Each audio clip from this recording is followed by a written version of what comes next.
이죠. 정말 요즘 같아서는 주님 빨리 오시옵소서, 마라나타, 저도 살아가면서 하루에 몇 번이나 외치는지 모르겠어요. 주님 오시면 좋겠습니다. 주님 오시옵소서, 마라나타. 그 마음 가지고 주님을 기다리고 있습니다. 그래서 오늘 말씀의 제목이요, 기다리는 마음이라는 제목으로 하나님의 말씀을 전합니다. 지난주서부터 강단보와 초색깔이 다 바뀌었죠. 보라색으로 바뀌었습니다. 이 보라색은 왕권을 상징합니다. 기다림의 절기에 사용되는 강단보가 이 보라색입니다. 교회 절기가 5가지가 있습니다. 대강절, 강림절로 시작을 해서, 교회 절기는 1월 주현절로 시작하는 게 아니라 이 강림절로부터 시작을 해서 1월 달에 주현절, 주님의 나타나심을 기다리는 주현절, 그 다음에 사순절, 부활절, 성령 강림절, 이렇게 5절기로 이루어져 있죠. 그런데 이 5절기 가운데 보라색 강단보를 사용하는 절기가 2절기가 있습니다. 사순절기와 또 대강절기입니다. 기다림을 상징하고 있습니다. 사순절은 주님의 부활을, 주님의 고난을 통과하여 부활을 기다리는 절기, 사순절 기다리는 절기에 보라색 강단보를 사용하고, 또 주님의 평화의 왕으로 오시는 성탄절, 주님의 나심, 평화의 왕으로 이 땅에 오시는 주님을 기다리는 이 대강절에 강단보를 보라색으로 사용을 합니다. 오늘 대강절 2번째 주일이죠. 교회 전통적으로 성탄절 주일 전 4주를 우리가 주님의 오심을 기다리는 대강절, 캐톨릭에서는 대림절이라고도 표현을 하는데 주님의 오심을 기다리는 대강절기입니다.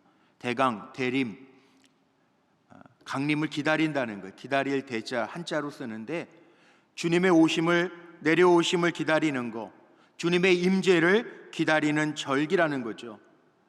그래서 이 대강절기는 주님의 오심을 기다리면서 보내는 절기예요.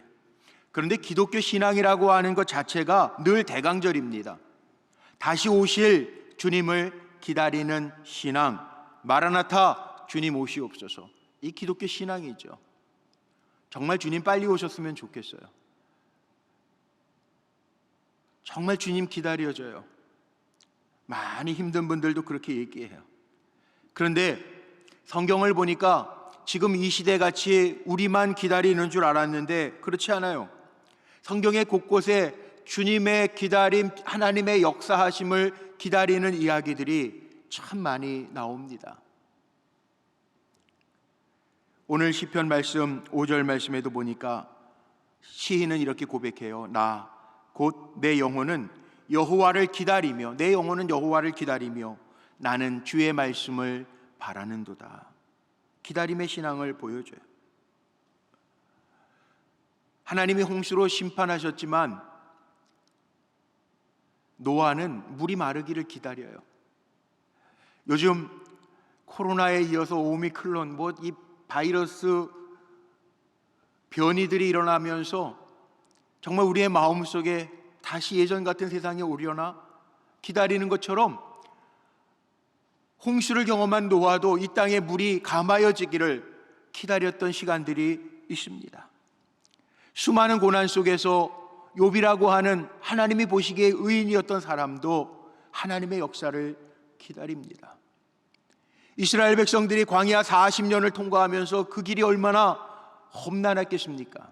우린 지금 2년 지나면서도 어떻게 보면 다 돌아버리겠다라고 하는 표현을 쓸 정도로 힘들어하는 시간들인데, 40년 동안 아무것도 없는 광야의 시간들을 통과할 때 이스라엘 백성은 하나님께서 약속하신 땅 가나안을 기다리면서 걷습니다. 행군합니다. 다윗은 사무엘에게 왕으로 기름 부음 받고 나서 7년을 기다리면서 쫓겨다니고 도망다니고 굴 속에 숨어 있기도 합니다. 기다림의 신앙이에요. 성경의 이야기 속에 곳곳에 숨어 있는, 회복을 기다리고 있는 기다림의 신앙의 이야기들이 성경에는 기다려지고 있어요.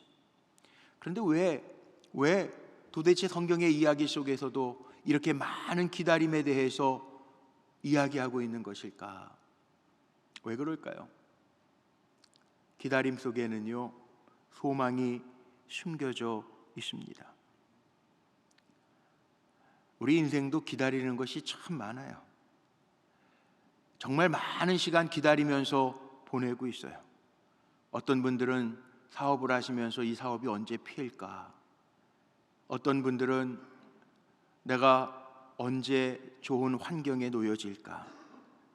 소망이 없다고 생각하기 때문에 절망하는 거고요.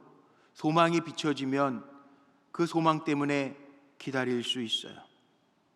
소망이 없이 기다리는 사람은 없더라고요.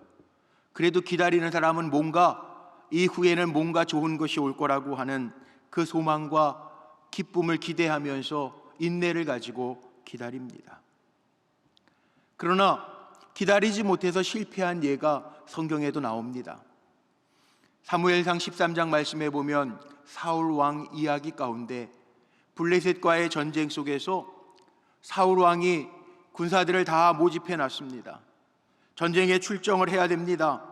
사무엘 선지자가 와서 제사를 드려줘야 하나님의 도우심과 역사하심이 있어야 승리할 수 있다라고 하는 생각을 사울 왕이 했기 때문에 기다리고 있는데 율법에서 명한 이레가 지나도록 사무엘 선지자가 오지 않아요.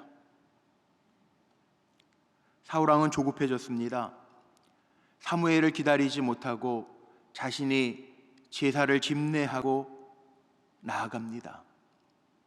그런데 이 행동 때문에 하나님이 진노하셨대요. 우리는 성경을 읽으면서 이렇게 생각할 수도 있어요. 아니, 그 사무엘이 늦었는데 사무엘의 문제 아니야? 그렇게 생각하기 쉬워요. 왜 하나님이 진노하셨지? 그렇게 생각하기 쉽습니다. 그런데요, 성경은 사울의 이 기다림, 이 기다리지 못한 행동을 하나님은 다루시고 계세요. 진정한 믿음이라고 하는 게 뭐냐 하면 기다리는 거예요. 하나님께서 일으키실 역사, 하나님께서 행하실 일들을 믿음을 가지고, 소망을 가지고 기다리는 거예요. 성경에 보니까 믿음과 소망과 사랑, 이 세 가지는 항상 있어야 돼요. 성도에게 항상 있어야 돼요. 믿음이 있어야 되는데 소망이 또한 있어야 돼요. 믿음이라고 하는 건 소망을 뒷받침하고 있어요. 하나님이 하실 거야 라고 하는 소망을 가지고 기다리라는 거예요. 소망하는 믿음보다 당장 다가온 현실에 우리의 마음을 빼앗겨 버리면 우리도 사울왕과 같은 실수를 할 수 있기 때문에 그렇죠. 하나님 앞에 맡겨드리고 기다리면 하나님께서 행하시는 일들 반드시 있어요. 이 하나님의 약속이에요. 카이로스의 시간, 우리가 일반적인 크로노스 흘러가는 시간을 살지만 우리의 삶 속에 하나님께서 개입하시는 시간이 반드시 있다는 거예요. 사울 왕의 불행은 여기에 있죠. 하나님의 개입하심을 기다리지 못하고 자기가 앞서 행합니다. 그래서 열린 미래가 없었습니다. 하나님의 말씀은 우리에게 분명하게 알려주시는 것이 있는데, 기다림이라고 하는 거, 하나님께서 개입하셔서 내 삶 속에 열려지는 미래가 있다는 거예요. 그것이 있음을 기억하는 것이 믿음의 태도예요. 믿는 자의 모습이에요. 지금은 우리가 답답하고 힘들어도 반드시 하나님의 개입하심이, 역사하심이 있다라고 하는 믿음 가지고 기다리는 것, 이것이 성도의 기다림이죠. 그럼에도 불구하고 우리의 모습은 어떻습니까? 한번 생각해 보세요. 참 급급해요. 내 마음이 조급해져요. 하나님의 개입하심을 기다리지 못하고 닫혀 있어요. 문제는 이게 닫히면 기다림이 없어져요. 기다림이 없어지기 때문에 하나님의 일하심을 믿지 못하기 때문에 기다리지 못하고 그르쳐지는 인생으로 끝나기가 참 쉬워요. 대부분 누가 몰라서 못 기다립니까? 기다림에는 여러 가지 이유들이 있겠죠. 그런데 안 되잖아요. 그런데 고통스럽잖아요. 기다리는 시간이 너무 고통스럽잖아요. 인내를 요구하잖아요. 기다리는 시간이 너무 지루하고 답답하잖아요. 그렇게 이야기들을 많이 하십니다. 근데 성경을 읽으면서 하나님의 말씀을 보면서 깨달아지는 게 있어요. 성경에 그 많은 사람들이 나오는데 성경에 나오는 그 많은 사람들의 이야기가 기다림을 거치지 않은 사람이 없어요. 고난을 거치지 않은 사람이 한 사람도 없어요. 믿음의 조상이라고 하는 아브라함서부터 한번 보세요. 다 기다렸어요. 하나님의 약속을 기다려 25년 아들 약속하시고 25년 기다려. 요셉이요, 종으로 팔려가서 버림받은 것처럼 청년기를 지내요. 기다려야 돼요. 모세요, 광야에서 40년 동안 썩어요. 기다려야 돼요. 여러분 한번 따라해 보십시오. 성경을 읽으면서 깨달은 건데 앞에 화면에 제가 적어놨어요. 한번 같이 읽어볼까요? 시작. 하나님의 진정한 복은 슬픔과 고난을 통과한 후 주신다. 아멘. 제가 간단한 예만 들었지만 성경에 나오는 모든 인물이요, 하나님이 복을 받을 만한 그릇을 먼저 준비해 놓으시고 그 다음에 주시더라고요. 하나님의 진정한 복은요, 슬픔 고난을 통과한 후, 슬픔과 고난을 왜 통과합니까? 겸손해지라는 거예요. 겸손해지라는 거. 하나님이 싫어하시는 게 교만이기 때문에 그릇부터 준비하세요. 이거 신학적인 표현으로 얘기하면 십자가 뒤에 부활이 있다는 거예요. 고난 뒤에 영광이 있다는 거예요. 고난과 슬픔을 통과한 후에 하나님의 주시는 복이 있다는, 하나님은 그릇부터 준비해 놓으시고 담으시더라고요. 우리가 입술로는 그런 고백을 참 많이 해요. 인간의 끝이 하나님의 시작입니다. 이성적으로는 그거 아니까 그렇지, 하나님 앞에 맡겨야지 생각하고 말하면서도 우리는 여전히 하나님 앞에 항복하고 내려놓는 거에는 잘 안 되더라고요. 내 작은 믿음으로 자꾸 판단하다 보니까 열릴 듯 말 듯한 것 가지고 계산하게 되고, 그러다 보니까 소망이 점점 적어지고 오늘의 현실은 점점 크게 느껴지고, 그러다 보니까 하나님이 훨씬 크신 하나님인데 크신 하나님보다는 문제가 크게 보이니까 조급해지게 되고, 그래서 기다리지 못하고 포기할 때가 참 많아요. 그래서 우리 믿음의 사람들은 기다림을 알아야 되고 때로는 기다림을 배워야 됩니다. 제가 외국에서 한 10년 살아보니까 알겠더라고요. 왜 한국 사람들이 급한지, 빨리빨리라고 하는 게 문화가 됐는지 알겠더라고요. 아마 전쟁을 많이 겪어서 그런 것 같아요. 이건 제 생각인데 전쟁을 많이 겪어서 그런 것 같고, 또 남자들에게는 군대 문화, 빨리 움직여야 산다라고 생각을 하는 것 때문에 밥 먹는 것도 빠르고, 제가 보니까 그렇다. 한국 사람처럼 택시 지나가는데 문고리 들고 어느 분당 뛰는 나라는 한국밖에 없어요. 다른 나라는 그러지도 않아요. 버스가 오면 한국 사람들 다르잖아요. 도착하기도 전에 정류소에서 인도에서 차도로 내려가는 사람은 딱 보면 한국 사람이에요. 요즘에는 또 버스 안에서도 그런 문화하죠. 넘어지시는 분들이 너무 많으니까 제발 정류장에 버스 서면 일어나서 내리십시오 그러는데, 이게 운전기사도 조급하고 승객들도 조급해서 버스가 가는데도 정류장에 정거하기 전에 문 앞에 서 있어야 마음이 편한 게 한국 사람. 아니, 빨라서 좋은 것도 물론 있습니다. 우리나라 참 빨라요. 인터넷 같은 거 대한민국처럼 빠른 나라가 없고요. 은행 업무 처리하는 거 대한민국처럼 빠른 나라가 없어요. 행정 보는 것도요, 급행료 있는 거 아세요? 급행료. 시청에 가면 급행료라는 게 있습니다. 급행료 내면 더 빨리 처리되는 일들이 있습니다. 학원에 가면 속성반이라는 게, 속성반, 이 한국에서만 볼 수 있는 이야기들인데 참 빠른 거 좋아하는 민족인 것 같아요.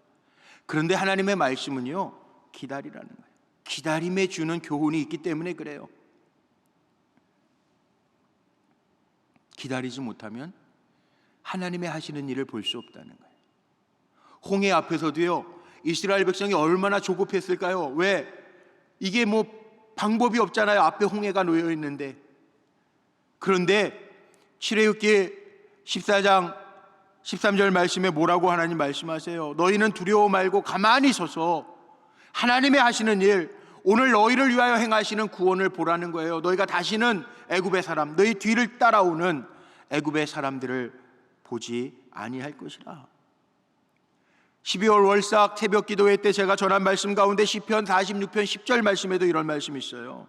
너희는 가만히 있어 내가 하나님 됨을 알지어다. 주님 말씀하시는 거예요. 기다림이라고 하는 게 고통의 시간이고 안타까운 시간들인 것 같기는 한데, 이 기다림이라고 하는 것 때문에 나를 만들고 계시고, 이 기다림이라고 하는 것 때문에 하나님은 나를 세워가시는 것이고, 기다림이라고 하는 것 때문에 고통과 어려움과 슬픔을 통해서도 나를 단단하게 만들어 가시는 하나님의 섭리가 있음을 우리는 기억해야 돼요.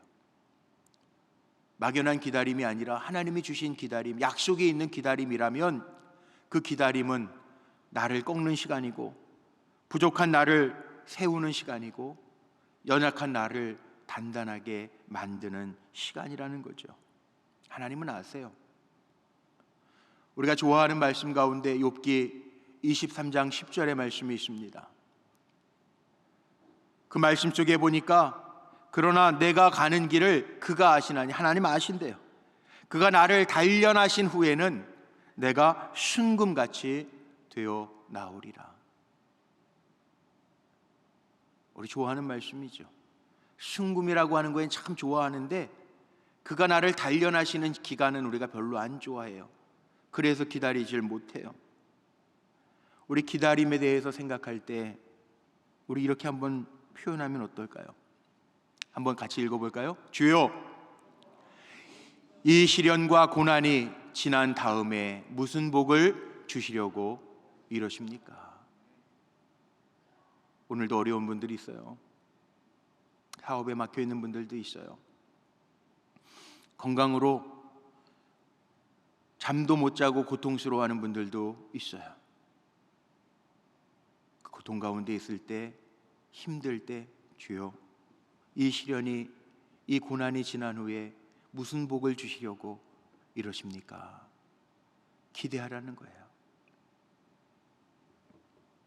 다윗 왕은 기름 부음 받고 7년 동안 도망 다니잖아요. 쫓겨 다니잖아요.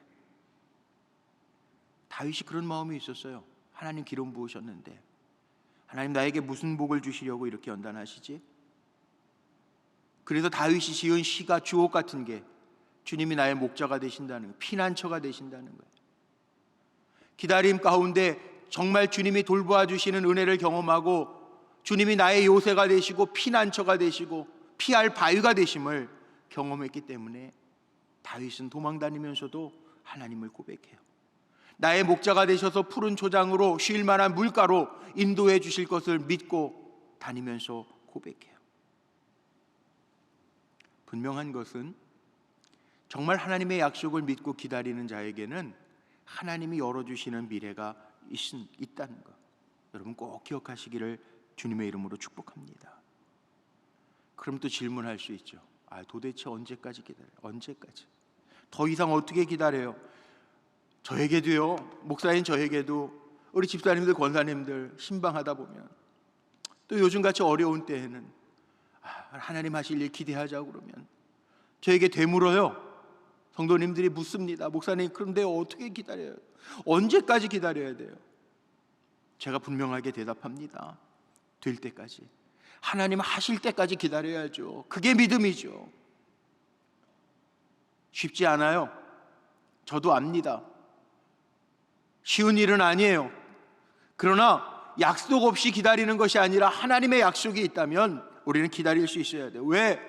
하나님의 말씀은 변함이 없잖아요. 하나님 말씀대로 이루시잖아요. 그 우리 믿는 거 아니에요. 우리의 믿음이 그 믿음이잖아요. 그러니까 하나님 하신다고 그랬으면 기다리는 거죠. 지금 당장 눈에 안 보여도 기다리는 거죠. 조각구름이 떠올라도 하나님 그 조각구름을 통해서 비를 내리실 거라고 하는 것을 보면서 기다려야죠. 그게 믿음이에요. 그게 기다리는 마음이에요. 다시 기다리는 절기, 대강절기로 돌아와서 말씀을 생각해 보죠. 그렇다면 우리가 예수님의 오심을 어떤 마음으로 기다려야 될까? 오늘 성경 말씀에 보니까 분명하게 나와 있는 말씀이 6절에 있어요. 파수꾼이 아침을 기다림보다 내 영혼이 주를 더 기다리나니. 파수꾼. 뭐 요즘에 파수꾼 경험을 잘 안 해보셨을 건데 우리 남자분들은 그나마 좀 아실 거예요. 군대 생활하면서 보초 쓰잖아요. 보초. 군대 시절을 회상해 보십시오. 보초 쓸 때 고참들은 보초 쓸 때 좋아하는 시간이 있어요. 언제죠? 예. 다 10시에 취침, 그러면 10시부터 11시 1시간 보초 쓰는 거, 그거는 쫄따구가 못 써요. 고참들이. 왜? 한번 잘 때 깊이 푹 자야 되니까 1시간 미리 쓰고 자요. 예, 물론 열애되는 고참들도 있긴 있어요. 그런데 보통 그래요. 그 시간이 아니면 끝 시간 6시가 기상인데 5시부터 6시까지 보초 쓰는 거, 이거는 1병, 2병들은 못해요. 병장쯤 돼야 돼요. 상병, 말년, 말호봉이나. 아니면 그 시간도 아니면 딱 반 잘라서 중간 2시부터 3시 뭐 이런 시간에 보초 쓰면 2번 잔다고 생각해요. 군인들은. 파수꾼이 아침을 기다린다. 요즘같이 추운 겨울에, 저도 1월에 훈련소를 들어갔는데 추운 겨울에 보초 쓸 때에는요, 정말 보초는 2사람 같이 쓰잖아요. 보통 혼자 세우진 않지만 이 빨리 시간이 지나갔으면 좋겠단 말이에요. 파수꾼이 아침을 기다리는 것처럼 기다린다는 거예요. 주님을 기다리는데 파수꾼이 아침을 기다림과 같이 기다린다는, 희망이 온다는 거죠. 희망이 있다는 거죠. 농부는 고생스러워도요, 씨앗을 뿌려놓고 가을에 추수를 생각하면서, 거둬들일 거 생각하면서 희망을 가지고 농사를 지어요. 금주간에 수능 발표가 있죠. 10일 날 발표한다 그러는데 열심히 공부하고 시험 잘 친 친구들은 기다립니다. 발표를 기다립니다. 결혼하는 친구 날짜를 잡아놓고 새가정 이루기를 기다립니다. 민족적으로는 우리나라 같은 경우에는 통일을 기다리기도 합니다. 왜 기다리나요? 희망이 있기 때문에 기다리는, 희망. 이스라엘 백성들도 마찬가지라는 거예요. 이스라엘 백성에 수없이 많은 왕들이 있었어요. 그런데 바벨론 포로가 되기도 하고, 때로는 페르시아에게 멸망해서 포로가 되기도 하고, 그리스의 포로가 되기도 하고, 로마의 지배를 당하기도 했어요. 물론 다윗과 같은 좋은 왕도 있었고 평안할 때도 있었어요.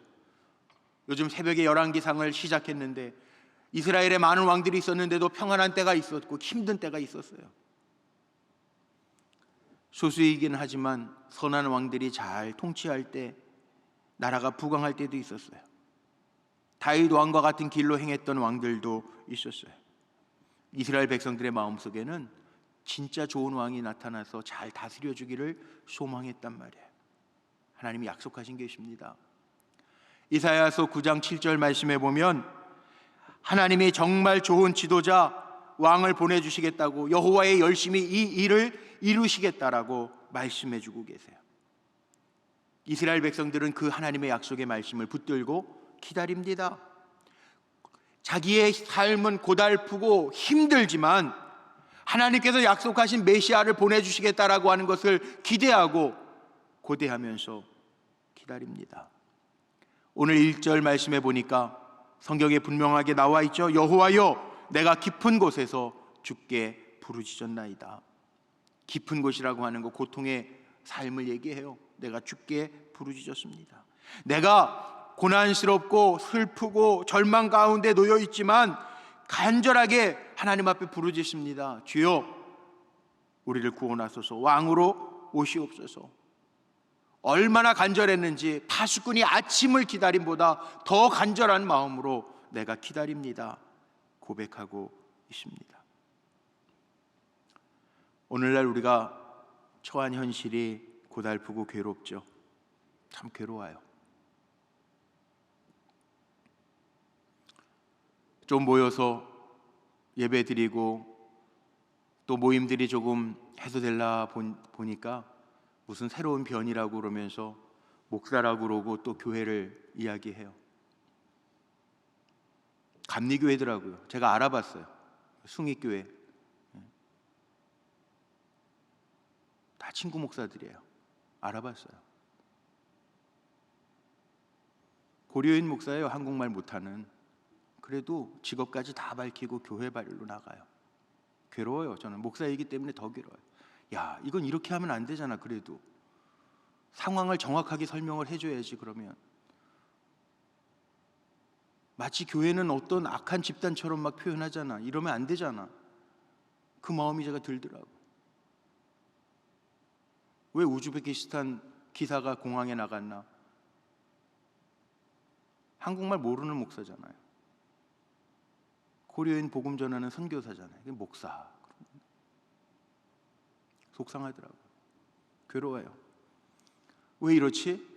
하나님 오세요. 정말 오세요. 흑백을 주님이 좀 가려주세요. 그 마음이 제게 있어요. 세상이 왜 이렇게 가는지 잘 모르겠어요. 그러나 그래서 더 기다려져요. 주님 오세요. 마라나타. 주님 오세요. 주님이 오시면 모든 굽은 것이 곧아지고 골짜기는 메워진다고 그랬는데 주님 오세요. 주님께 소망을 두는 사람이 미래에 희망이 있다는. 주님은 언제나 미래지향적인 거 아세요? 바리새인들이요 와서 주님께 묻습니다. 저 나면서부터 소경된 사람은 도대체 누구 죄 때문입니까?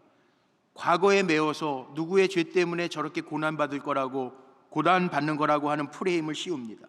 그런데 주님은 미래지향적으로 얘기하죠. 이건 누구의 죄 때문에 저가 소경된 것이 아니라 하나님께서 하시고자 하는 일을 나타내시고자 함이로라. 미래를 보게 하십니다. 하나님이 하실 일을 보게 하신다. 그래서 다시 힘들고 어렵고 고통스러운 시간들이 지나도 우리가 기억해야 할 것도 있어요.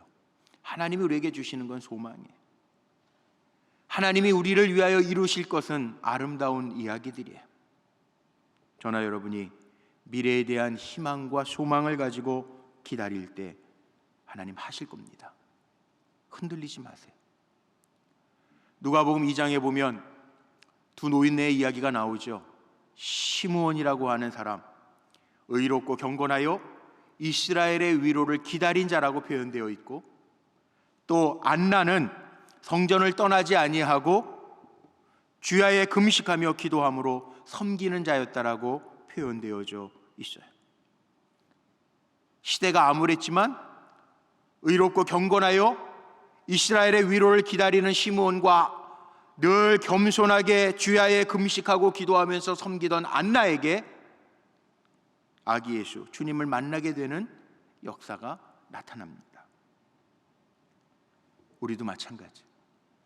이렇게 어렵고 힘든 시간에 무의미하게 시간을 보내는 것이 아니라 적극적으로 기다리는, 더 정결하게, 더 기도하며 하나님 기뻐하시는 일이 무엇일까 찾으면서 살 때 기다림의 기쁨이 있어요. 저 어릴 때가 생각이 나더라고요. 제가 빵을 좋아하는 이유가 저희 형제들이 다 빵을 좋아해요. 형님들이 다 빵을 좋아해요. 좋아하는 이유가 아버지가 중앙청 다니셨죠. 공무원이셨는데 퇴근하실 때 우리 오남매니까 빵을 자주 사오셨어요. 그때는 뭐 이렇게 집 근처에 파리바게뜨 어디 가도 있는 빵집이 아니라 뭐 태극당, 고려당 이런 빵집 있잖아요. 아버지가 퇴근하고 오실 때 우리 오남매들은 빵 먹는 재미가 있어요. 그때서부터 빵을 먹어서 이게 붙은 것 같아요. 기다려지는 거죠. 아버지 오시는 게 빨리. 그런데요, 어느 날 제가 사고를 하나 쳤어요. 아버지가 아끼시는 아주 화려한 일본 도자기가 있어요. 제가 마루에서 고무공 가지고 놀다가요, 그 공이 그 도자기를 쳤는데 도자기가 떨어져서 깨졌는데 다행인 거는 조각조각 난 게 아니라 이렇게 한쪽만 나가면서 금만 쫙 갔어요. 그거 어떻게 해야 돼요? 제가 머리를 썼습니다. 안쪽에 스카치 테이프를 붙여가지고 잘 겉으로 붙여놓으니까 딱 보면은 괜찮은 것 같아요. 그런데 참 사람이 신기해요. 아버지가 오셔서 그 방에 들어가시는 그 테이블에 도자기가 있는 데를 지나가실 때가 되면 제가 심장병 걸린 사람처럼 막 두근두근. 도자기 깨트린 날은 아버지 오는 게 기다려지는 게 아니라 겁나더라고요. 오시는 게. 그거예요. 주님 오시옵소서 마라나타 기다림은요, 내가 준비가 되어 있으면 주님 어서 오십시오, 주님 오시옵소서 기다려지는데, 만약 우리가 그렇지 못한다면 주님이 오시는 게 두려울 수 있어요. 죄를 범하고 나면 주님이 오심이 오히려 부담스러워집니다. 피하고 싶어집니다. 그래서 우리는 주님 만나기를 간절히 기다리되, 주님 오심을 기다리되 의롭고 경건한 삶을 살아야 되고, 신앙에 더 열심을 내야 되고, 말씀에 더 순종하는 삶을 살아갈 때, 믿음과 희망으로 기다릴 때, 다 아시는 하나님은 우리를 결코 실망시키지 않으시리라 믿습니다. 오늘 병으로 고통스러운 가운데 계십니까? 사업이 어려우십니까? 자녀들 문제로 말미암아 어찌할 바를 모르시겠습니까? 인간관계로 지쳐 계십니까? 그럴수록 더욱더 주님을 기다려야 돼. 그러나 정결하게 희망과 믿음을 가지고 기다려야 돼. 오늘 말씀 마칩니다. 제가 질문을 하나 드리고 마치려고 그래요. 우리 성도님들은 지금 어떤 마음이십니까? 지금 주님의 오심을 간절히 기다리고 계십니까? 아니면 주님의 오심이 오실까 봐 두려워서 피하고 계십니까? 주님을 기다리고 사모하는 영적인 정결한 신부가 되시기를 주님의 이름으로 축복합니다. 어려울수록 겟살아세라 막 살아가지 말고요, 어려울수록 더 경건한 삶을 살아가시기를 축복합니다. 주님의 오심을 기다리는 마음이 여러분에겐 기쁨이 되시기를 주님의 이름으로 축원합니다. 기도하시겠습니다.